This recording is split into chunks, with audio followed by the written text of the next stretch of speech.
Hello and welcome to Windows in Time, the hidden demographic, women and children agricultural workers in Oregon 1920 to 1970, presented by Jackson County Library Services and the Southern Oregon Historical Society. I am Carrie Tannehill, Interim Branch Manager. This program is being recorded. Please mute your microphone and turn off your camera if you choose to ensure a quality recording. The recording of today's program will be uploaded to the JCLS Beyond YouTube channel within 2 weeks. There will be time to answer your questions at the end of this program. Feel free to put them in the chat box, or at the end, if you want to ask Madelina directly your questions, you can do that as well. Please note that the views and opinions expressed in this program are those of the presenter and do not necessarily reflect the official policy or position of Jackson County Library Services. So for today's Windows in Time presentation, we have historian Madelina Homberger Cordia to address the ways in which gender, age, class, and women and children's dependents' legal status influenced labor dynamics in Oregon agriculture from 1920 to 1970. So thank you for being with us today, Madelina, and I will give it over to you. Thank you. So I'm going to go ahead and share my screen here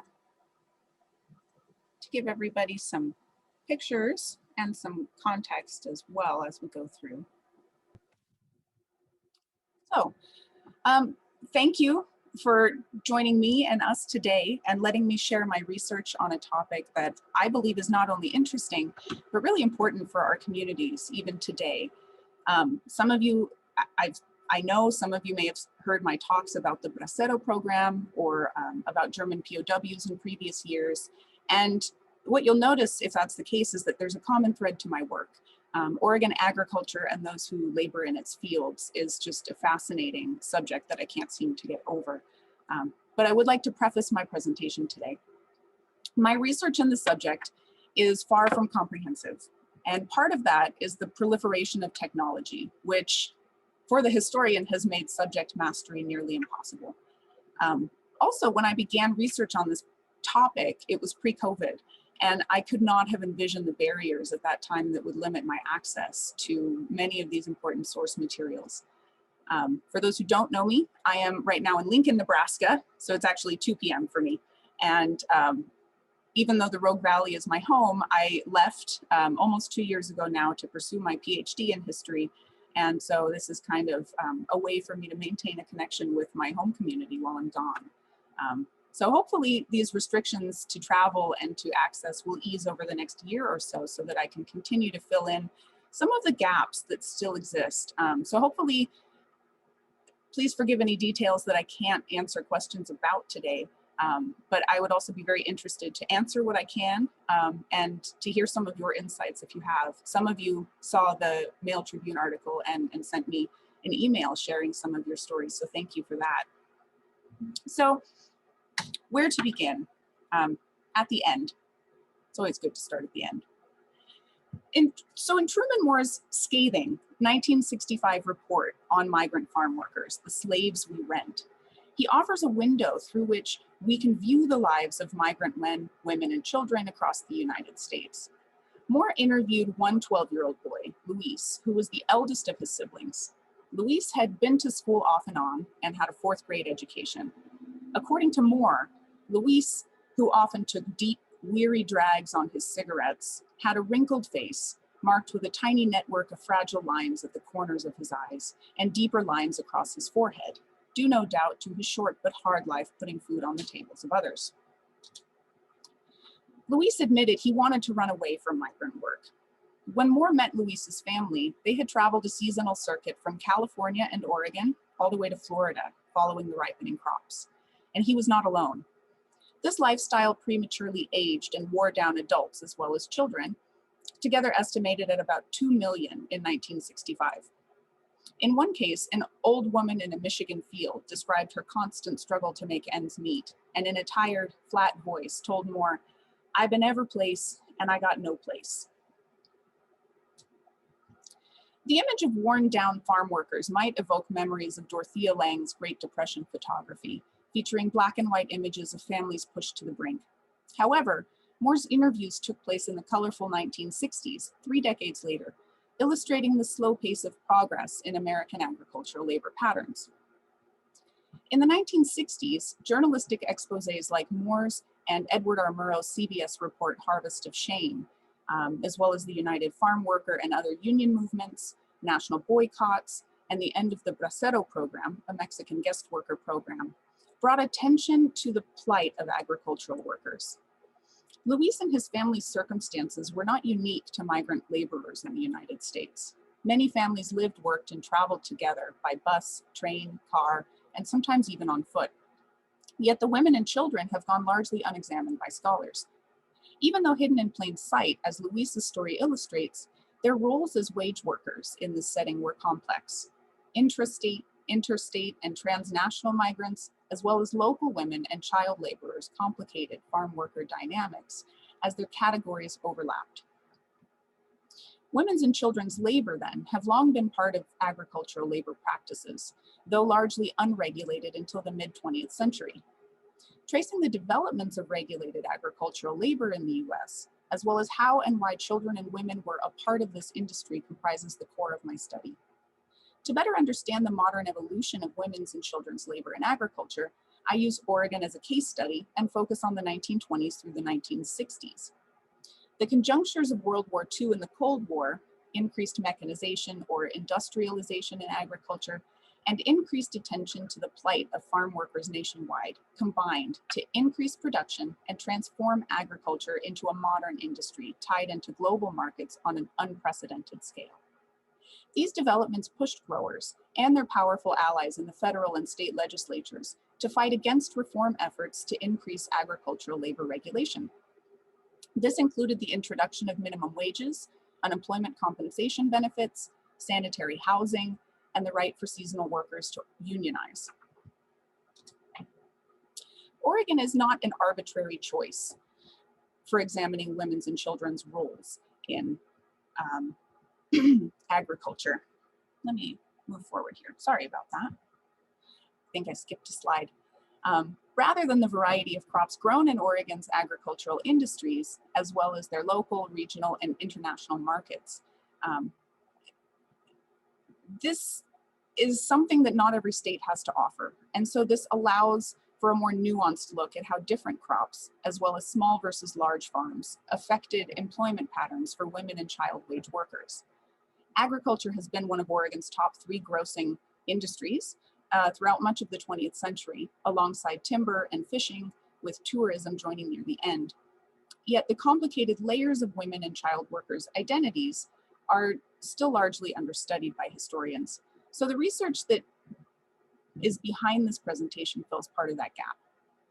So today I will argue that both children and women have made valuable contributions as harvest workers, and that as employees, they negotiated with growers who often ranked labor groups by gender, age, and other categories of identity. This served to manage and control workers and benefit themselves and their industries by remaining profitable. As is often the case, workers were sometimes divided by conceptions of gender, race, age, or other status, which limited their power to confront unfair policies among growers as a unified class of workers. First, I'll briefly contextualize the history of women and children's roles, respectively, in agriculture, and how those changed from the 1920s through the early 1940s on the cusp of the Second World War.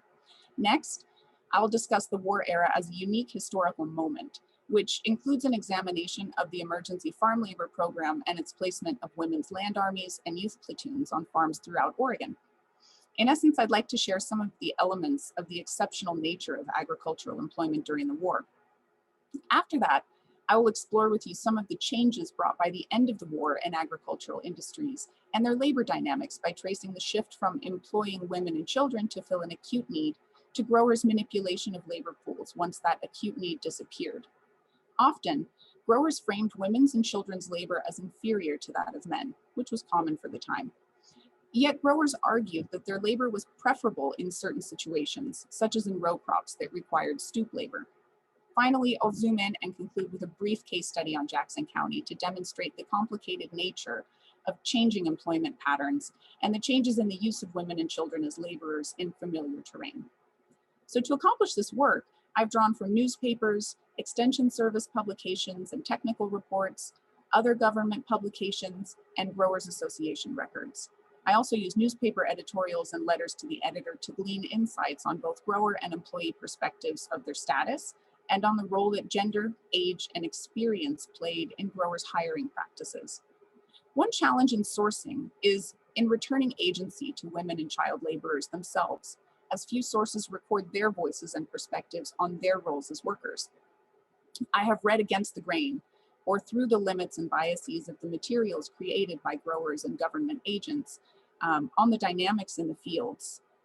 And in essence, I try to better capture the performance of women and child workers and their perspectives through these sources. So children have worked in agriculture since time immemorial. For centuries, they contributed to their family's household, either by helping on the family farm in subsistence or by earning a wage outside of the home. Between 1890 and 1910, no less than 18% of all children ages 10 to 15 worked. In fact, according to Michael Schumann with the Bureau of Labor, one review of the ages of child cranberry pickers in New Jersey in 1910 found that most children were between 8 and 10 years old. And another study found that 1/4 of children under 16 employed in agriculture were under 10 years of age. The pervasive belief around the turn of the century that farm work is good for children was changing. Its roots in agrarian ideals, according to Schumann, imputed a wholesomeness to farming tied to its economic, social, and moral value to society. In the early 20th century, as the US entered the progressive era, the assumption that children's farm labor was healthy and character building was under greater scrutiny as farms became more mechanized and more industrial.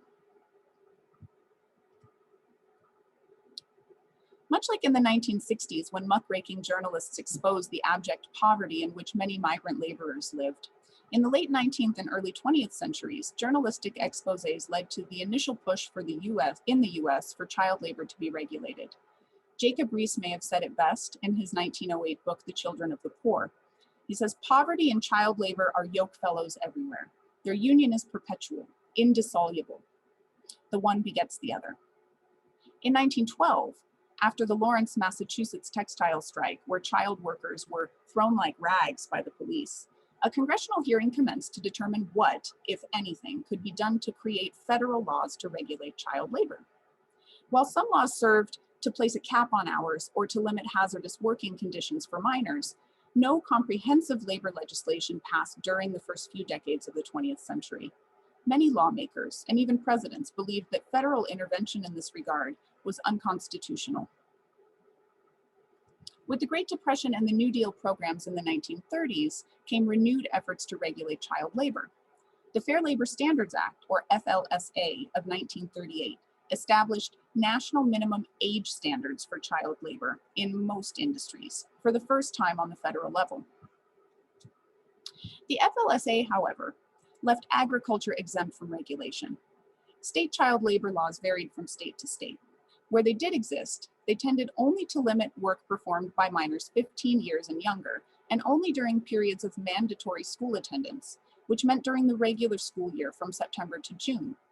Peak harvest seasons, however, occurred mostly during summer break, and therefore the state laws gave the appearance of regulating child labor, but were ineffective because of their built-in limits. Meaningful incorporation of agriculture into child labor legislation did not occur until 1966. Then, a more activist Congress, which had been, according to USDA social science analyst Ann Efland, catalyzed by the civil rights movement, a growing farm labor movement, and sensitized by repeated journalistic exposés of farm labor conditions, decided to amend the FLSA. The amendment expanded its coverage over workers to restrict children under 16 from hazardous agricultural operations, which was ambiguously defined. Moore, who was a contemporary, noted at this time that agriculture was one of the 3 most hazardous industries, adding that in California alone, over 500 workers under the age of 18 are seriously injured every year. Horror stories in the press surely contributed to this congressional action. For example, in one instance in Idaho, a 12-year-old girl got her ponytail caught in a potato digging machine. It ripped off her scalp, her ears, eyelids, and cheeks, and she died shortly afterward in a hospital. So by the 1960s, The American public was no longer willing to stomach these horrific and completely preventable accidents. It took another 8 years, however, until 1974 for this limited success to be expanded to establish minimum age restrictions for all agricultural work, which included a prohibition on employing children under 12 and required parental consent for children aged 12 and 13. Even by the 1970s, though, these laws were not comprehensive. Today, children accompany their parents to work in the fields and contribute to their family's household earnings. Some of this work occurs in the more benign environment of family farms or among communities that pool their local labor resources. The more potentially dangerous locale remains in industrial agricultural operations, which is my focus, where labor law was only loosely enforced. According to a 2019 report here, there are at least an estimated 80,000 children working in agriculture today, some as young as 10. And this is legal due to the remaining loopholes in US child labor laws. So to date, our collective understanding of children's total contributions to Oregon agriculture remains incomplete. The largest two groups, however, are those who worked out of necessity and those, out of necessity and those who worked to earn pocket money. So generally, the former started as young children working with their families, and the latter tended to be teenagers working individually. Women's protective legislation also has roots in the progressive era, yet similar exemptions for agricultural labor left glaring loopholes industry-wide. A foundational piece of protective labor legislation is Muller v. Oregon from 1908, from our state, in which the Supreme Court upheld a 1903 Oregon state law that barred the employment of women in factories and laundries for more than 10 hours a day. Kurt Muller, a Portland laundry owner, challenged the law's constitutionality after he had forced one of his female employees to work overtime. Muller argued that the law, quote, violated his right to freedom of contract under the Due Process Clause of the 14th Amendment. Louis D. Brandeis, whose name you might recognize, argued for the state of Oregon, and the Supreme Court upheld the protective law, agreeing that the state could legislate to protect women who were characterized by Brandeis as future mothers from overwork. Single-sex protective labor laws not only capped women's working hours, but also banned overtime, and at times, what we would call heavy labor. I don't know if you refer to it as heavy, but it involved lifting more than 30 pounds. So due to the highly perishable crops and little mechanization, both long hours and heavy lifting remained essential job tasks in a lot of agricultural industries. While Muller and state-level protective laws limited women's exposure to dangerous conditions in industrial settings like factories and laundries, agriculture did not take priority in the form of reform efforts in this era. Apparently, women engaged in heavy manual labor on farms did not warrant extra protection. While the laws did not apply in agriculture, they did influence broader societal views of women in the workforce. Agriculture, however, was believed to be largely a family or a community affair.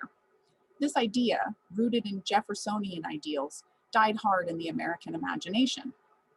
While women's and children's labor may have been a matter of practicality when small farmers needed all available hands at harvest time, agriculture increasingly industrialized in the 20th century. The lack of protective legislation in industrial farm settings created the potential for gross exploitation of women and of children harvest workers who were subject to the whims of individual growers and labor contractors who employed them. As agriculture modernized while protective laws omitted female farm workers, the differences between the controlled conditions of factory labor and the lack of legal oversight in agriculture grew larger. Dale Wright, a journalist who lived for 6 months as a migrant laborer in the 1960s and reported on his experiences, described them as the forgotten farm people. It took until 1964, under Title VII of the Civil Rights Act, for more than half a century of single-sex protective labor legislation to be voided. These laws were undoubtedly well-intentioned, if not misguided. And on this, feminist perspectives differ as to whether or not this was a positive development. The overall debate can be distilled into two main strands. On one side, the death of single-sex protective laws meant that women and men were viewed as equal under the law, and that they could, in theory, compete on equal footing for jobs, pay, and promotion in the workplace. This might be considered a universalist approach to labor rights. The other side includes an acknowledgement of the biological differences between men and women, arguing that women have unique challenges in the workforce that require additional legislative support. For example, only women, or I guess we could say persons assigned female at birth, can become pregnant, which is now classified as a short-term disability that affects a woman's, but not a man's, ability to perform certain job tasks, such as lifting, bending, stooping, and standing for long periods of time. However, despite the conflicting interpretations, female agricultural wage workers remain largely outside of the debate, and certainly weren't consulted themselves by these shifts, on these shifts by those in power. Excuse me. Rather than being subject to laws that limited their employment on farms, women working in agriculture competed with men, children, and other women for work. They included local residents, neighbors and extended family of growers, and migrants. Some worked with their families, others worked alone or with a spouse out of necessity. Still others worked to earn extra income for themselves or their households. The reasons why women went into the fields differed, but from the grower's perspective, all female workers fit into one general category. Their perceived abilities were judged according to this category and compared to those of men and children through a gendered lens. Growers, in this sense, self-selected their laborers without the limitation of legal difference, such as single-sex protected laws. This could work either for or against women, depending on the grower's temperament and on the job tasks. So mobilization for World War II strained agricultural labor pools considerably. As many men and women joined the armed forces or entered higher-paying war industries, growers found their reliable labor supplies drying up, prompting them to find creative solutions for an acute labor shortage. Coupled with the increased production needs brought about by the war, state and federal government agencies jumped into action to assist these growers' calls for an ample, immediate labor supply. Housed under the War Food Administration, the Emergency Farm Labor Program was implemented in the states by their respective state extension services. The Extension Service, operating out of county offices, coordinated with growers across Oregon to help recruit and place workers into vacant harvest positions. These included Mexican and Jamaican workers brought into the US on guest worker contracts, German prisoners of war, Japanese internees, US servicemen on short-term leave, and groups of women and children volunteers. The approximately 3 million women who worked through these programs on farms in the US comprised the largest group of agricultural workers during the war. Additionally, historian Stephanie Carpenter finds that although married women had begun to seek employment in the workforce during the 1930s, the advent of war brought a wave of these women to work, a significant number of whom were white. Out of this group, 15% of the workforce in 1940 was married, and single women aged 14 to 19 also entered the labor force in record numbers. I don't know if I'd count a 14-year-old as a woman, but they did at the time. Children were organized into youth platoons, and women's platoons, the Women's Land Army, were sometimes referred to as housewives specials by Oregon Extension agents. The terminology platoon and army suggests that women's and children's assistance was provided as part of their patriotic duty during an exceptional wartime climate. It also differentiated them from, quote, ordinary farm workers, such as migrants who worked in the fields whether their country was at war or not. One example of the ways that growers and government officials characterized harvest labor in the mid-1940s is contained in the Fighters on the Farm Front publication, a special extension circular from 1947. Inside is the story of a farmer, Bill Jones, and his wife, Mary, who were desperate for additional help in bringing in their harvest as their sons and most of their farm hands had left for the military.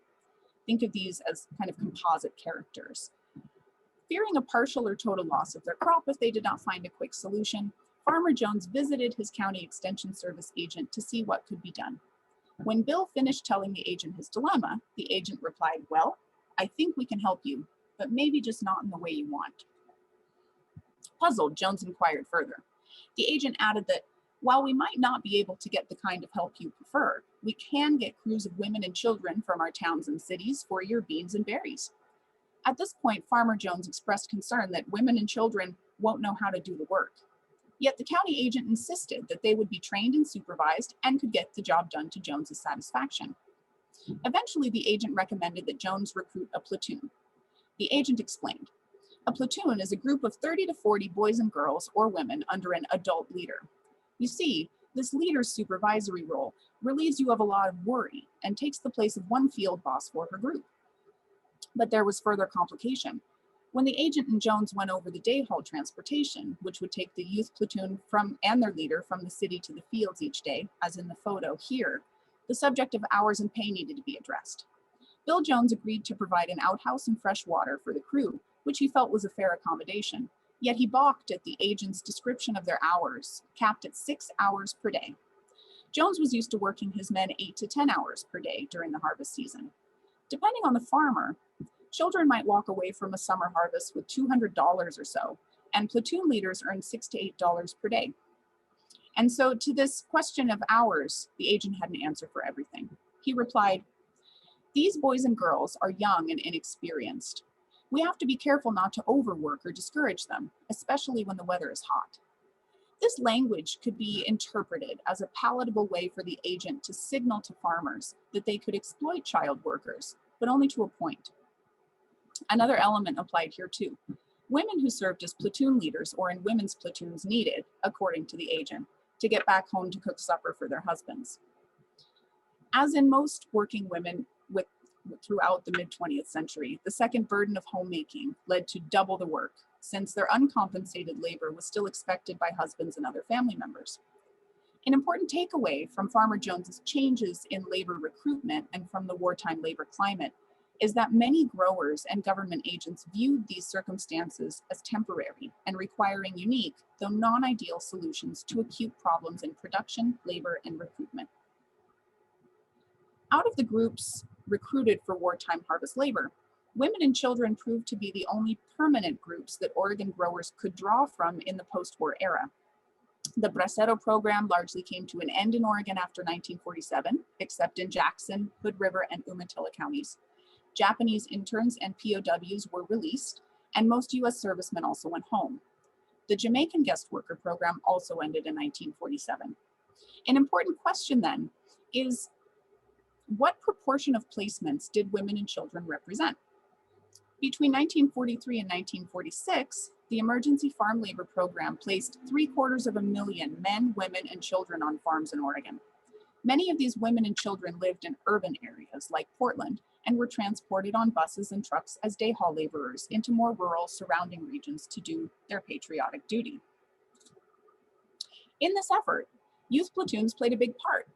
Out of the total, 105,292 women and 233,250 children under 18 were placed in farm work. Together, women and youths accounted for 45% of the total, seen here. They worked in more than 20 crops and in many cases performed tasks that had previously been reserved mainly for men. They worked in stoop labor, harvesting sugar beets, in row crops gathering crops like strawberries, and even in trees, where agile boys and girls, according to one report, would shin to the tops of trees without breaking limbs.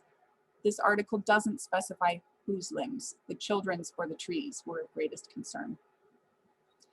Tree crops such as pears, apples, and cherries tended to have fewer women and children harvest workers, especially pears and apples, which require ladders to reach the fruit. Many growers, such as those in Jackson County, believed that the work was too dangerous and difficult for women's smaller frames and for children who did not always possess the dexterity and strength to balance on ladders while placing pears into the heavy bags that hung around their necks and shoulders. Nonetheless, women and teenagers, if not younger children, did work in this capacity, albeit in smaller numbers than row crops at ground level. By the 1950s and 1960s, those that were working in the orchards were on the defensive. They defended their labor contributions in the industry and their ability to do the job in public forums, such as newspaper editorials, in response to growers who claimed that only adult men could efficiently do the job, as I'll discuss in Jackson County shortly. In other crop regions, such as in Marion County, women, and especially children, became ideal laborers due to their shorter stature and ability to pick crops such as snap beans and strawberries that required finer handwork close to the ground. Or so went the justification. Due to the piece rate standard for agricultural wages, they tended to work for less pay on average than adult men in the same tasks, a clear benefit for growers with profit in mind. In Lane County near Eugene, for instance, growers implemented a ton club where children earned special recognition for each ton of beans they picked. The idea originated with a Miss Lavina Wilson, the farm labor assistant at Eugene, and she was in charge of the youth platoons. In 1945, the ton club included 458 children in the 1 ton club, 72 in the 2 ton club, 6 in the 3 ton club, and one impressive ace picker who picked 4 tons, which is 8,000 pounds of beans. By rewarding the speed and precision of these young workers, platoon leaders and growers used a classic efficiency tool for motivating children to stay on task while working in the fields. By making it a contest, the most competitive of the children might forget they were working at all. Children also served as a particularly valued labor group in cranberry harvests along the Oregon coast in Clatsop and Coos counties. In September 1945, Coos County cranberry growers near Bandon began to harvest about 160 acres, which was a slightly larger acreage than the previous year, when Oregon had supplied well over 1 million pounds to the nationally short cranberry production.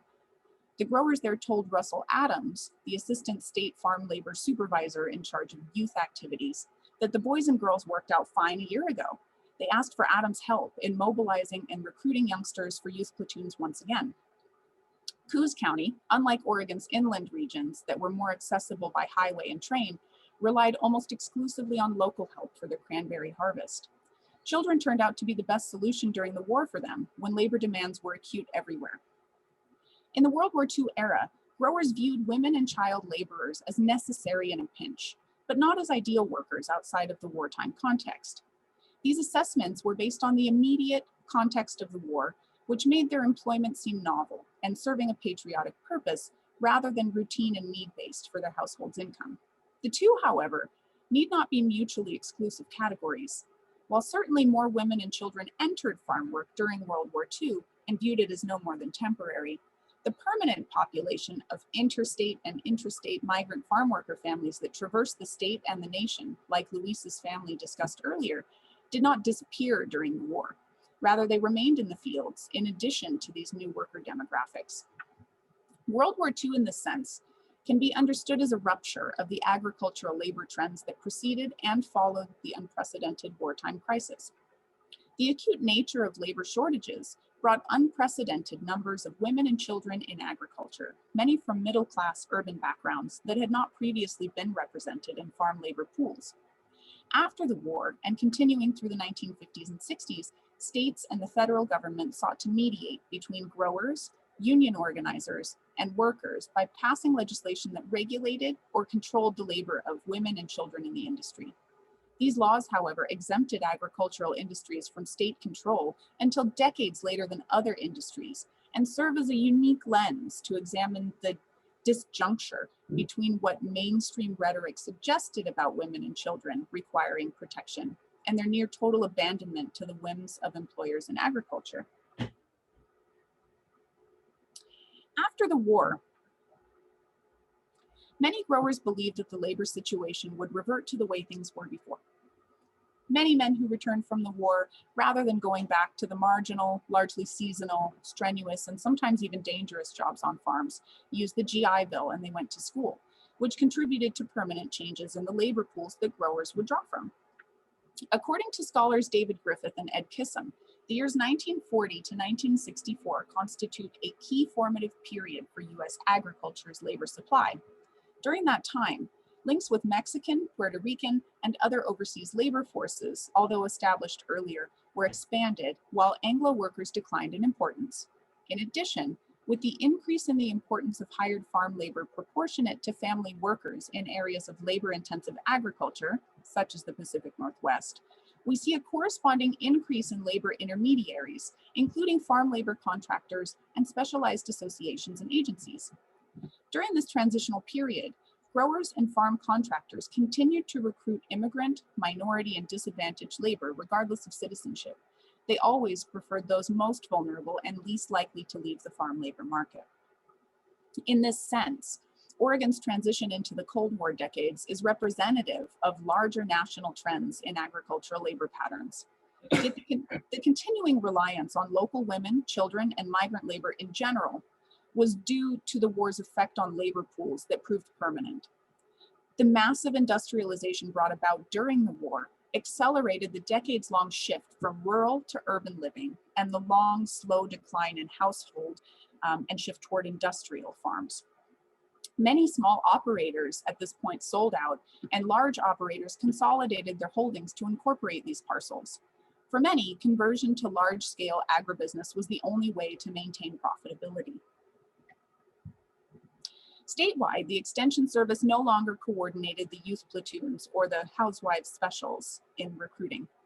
The Extension Service, along with the Oregon State Employment Service, the Bureau of Labor, and the United States Department of Agriculture, did help in worker recruitment by making referrals, operating farm employment offices, and distributing supporting print, radio, and television advertisements, or even just in signage, as in this photo. Through these recruitment campaigns, women and some children continued to apply for harvest jobs. Many more applied directly with growers, which are more difficult to track in the documentary evidence, which is nearly impossible for under-the-table work. A flurry of investigative committees and their reports punctuated the 1950s as well. This included the President's Commission on Migratory Labor of 1950, and was due in part to the changing makeup of farm labor demographics. This federal effort to investigate and propose solutions to the abject poverty engulfing migrant farm workers across the nation led to subsequent statewide investigations that made their own policy proposals. In the midst of this, investigators in Oregon reported on the racial, gender, age, and family status of Oregon migrant workers, which provides useful material to determine the prevalence of women and children farm workers in Oregon and the United States, or at least this category of worker. These reports, such as 1959's Oregon Migrant Labor and Migrant Problems Demand Attention, which was commissioned by the Oregon Bureau of Labor, found that women and children working in family groups, particularly with a male head of household, tended to have more success in most types of agricultural work. Granted, single men had the freedom to move from one employer or region to another quickly, but families with most or all members able to work to contribute to a family wage, in theory, had the advantage of total earnings. In one Oregon survey, for example, they showed that the average migrant worker earned $32 a week during the weeks that he worked. But his wife and children earned about $48, because in some crops, women and children do more than half of the hardest work, according to the report. Family groups also comprised the majority of Oregon's migrant workers. In 1958, out of a sample of 1,225 heads of household that they interviewed, 697 traveled in family groups, representing nearly 57% of the total. The reality, however, was that migrant worker families tended to live in substandard housing with single-room cabins, often provided by employers, or they lived in tents, cars, or simple bedrolls under the open sky. Children often missed substantial amounts of school too, leaving them unprepared to move into more lucrative industries upon coming of age, which effectively locked them into a generational cycle of poverty and migrant farm work. In order to contribute to the family wage, children often had to choose work over their educations, some willingly and others less so. In Edward R. Murrow's 1960 report, Harvest of Shame, an 11-year-old girl named Laura Weeks reported that she was in the 6th grade and that she not only wanted to go to high school, but that she wanted to become a 5th grade teacher when she grew up. Another girl, Patricia, who was 8, said that she would like to become a nurse. A boy, Otis, at first said he wanted to become a doctor, but then changed his answer to dentist. When Murrow asked their teacher, Mrs. Christine Schack, if Laura Weeks would actually have a chance to become a teacher, she said, and I quote, "Laura is from a rural area in Florida, and she's from an exceedingly large family. In fact, I believe there are 8 or 9 girls, all girls in the family. Laura is one of my returning pupils. I've seen great progress from year to year with Laura. We've had her for 3 summer school sessions. However, I think because of the family's financial conditions and the size of the family, she will probably get no farther than upper junior high school or maybe complete high school with luck." Due to the exposure brought about by the President's Commission and statewide studies on migrant farm labor, renewed efforts to improve labor regulation in agriculture began to take shape in the 1950s, which carried into the 1960s due to the strong opposition of grower lobbies in Congress and in state legislatures. Much of the debate between growers, lobbyists, government officials, and union, church, and human rights activists spilled into newspaper coverage nationwide. Whereas farm work had, prior to World War II, been largely viewed as a positive for children, believed to instill a good work ethic and responsibility in American youth, the shifts toward industrial agriculture no longer fit that older Yalman ideal that farms and farmers had once been able to draw from in the public imaginary.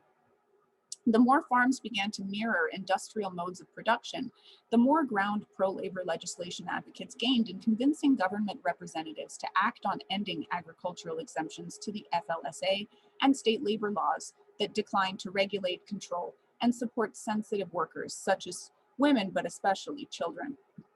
So next, we're going to take a closer look at Jackson County as a case study of some of these post-war developments. Make sure that that's still working. Yep, have my notes, excuse me. So as you know, Jackson County in Oregon is incredibly scenic. The Rogue Valley has panoramic mountain views, it has 4 seasons, and the wild and picturesque Rogue River. Since the late 19th century, pear orchards have also defined the region, which is located at a convenient midway shipping point between San Francisco and Portland. At one point in time, 80% of the world's supply of Bosc pears came from Jackson County. In order to manage this essential local industry, orchardists established the Fruit Growers League, the FGL, in 1915. Through this Growers Association, the FGL recruited laborers and set wage scales for the entire industry as pears came to dominate the region's other export crops through the first 3/4 of the 20th century. One typical advertisement for pear pickers described the strength and arguably masculine qualities that growers found essential in an efficient worker. In part, the ad calls for someone who must strap a picking bucket around their neck and shoulders that, when filled, weighs 45 pounds. More than brute strength, however, the job also required finesse, as pickers needed to avoid damage to the fruit.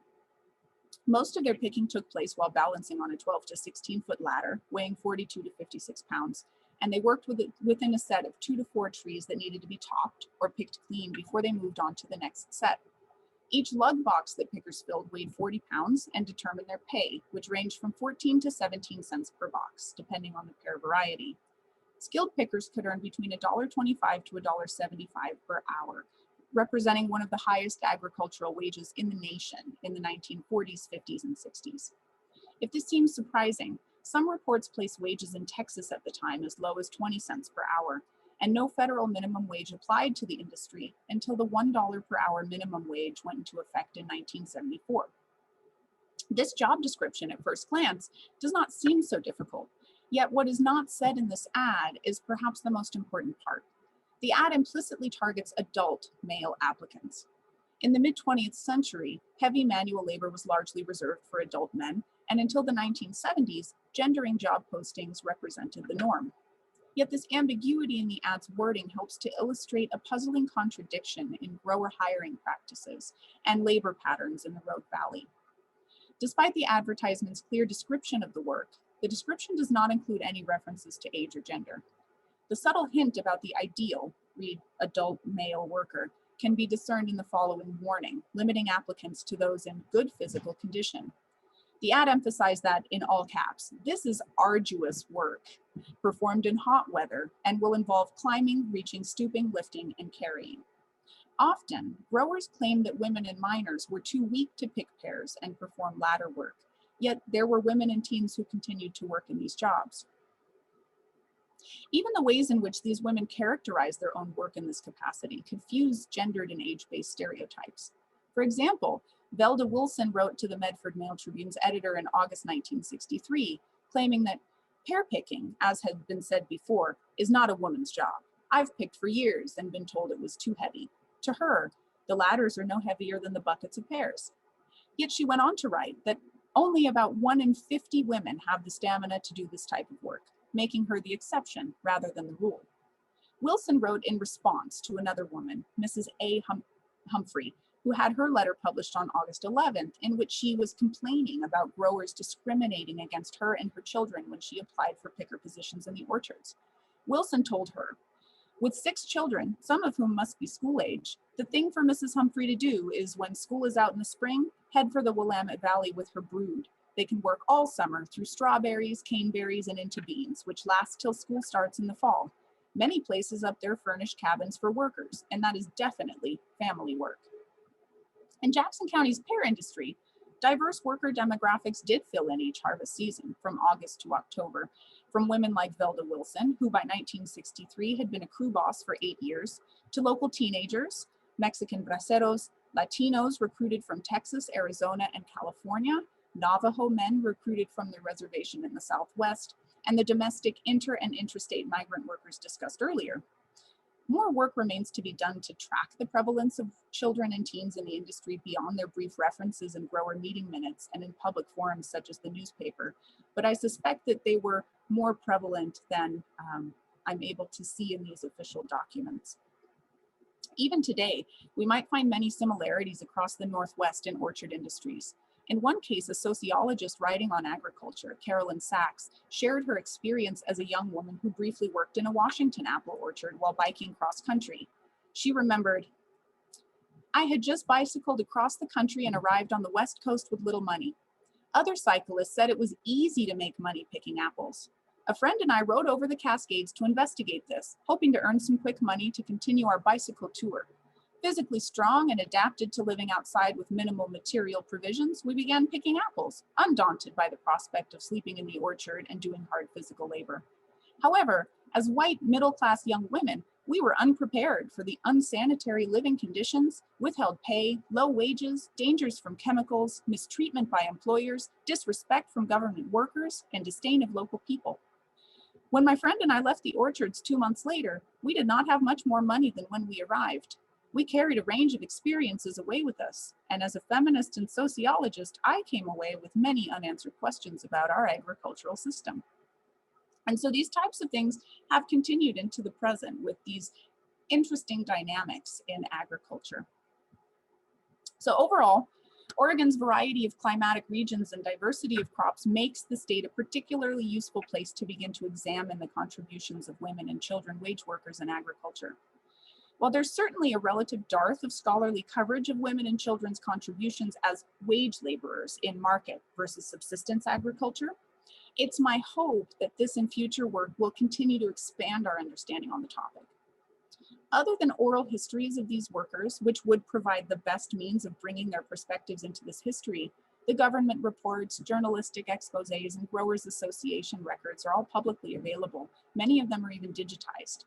So it is possible, with a creative, against the grain reading of these materials, to further highlight the presence of these worker demographics and place their narrative into conversation with the rich scholarly literature on related aspects of children's and women's histories in the working world. The context of World War II upset the status quo in grower hiring practices and dramatically altered labor pools for agricultural workers for decades to come, if not permanently. In the immediate post-war decades, growers found an ally in the federal government in maintaining a stunning combination of lax or even non-existent labor legislation, coupled with large government subsidies and assistance in labor recruitment. During that time, Oregon growers transitioned toward a heavy reliance on inter- and intrastate migrant laborers, many of whom worked and traveled as families, while some regions, such as Jackson County, held on to the wartime dynamic of employing Mexican guest workers. Despite the many studies and the Presidential Commission on Migrant Labor in the 1950s, little meaningful change occurred in farm labor for women and children until the late 1960s and early 1970s with the revision of the Fair Labor Standards Act that finally, decades after most other industries, took jurisdiction of regulating child labor and minimum wages in agriculture. My findings are necessarily provisional, and my research raises as many questions as it answers. Such as how representative was Jackson County compared to other Oregon counties in its use or exclusion of women and child laborers? I suspect that due to the continued contracting of braceros in Jackson County and only 2 other counties, that Jackson County's labor dynamics are not representative of other regions in the state, especially regions with row rather than tree crops. What we do know is that agriculture represents an exceptional industry through which to view labor dynamics, where growers successfully held off both labor organizing and government regulation for longer than any other established industry in the United States. This effectively left farm workers subject to the whims of their employers with relatively little legal recourse throughout the greater half of the 20th century. There remains a gold mine of underappreciated content for social and labor historians to continue investigating. So to close, I would like to thank you for listening and invite you to either share your own stories or ask me questions with our remaining time.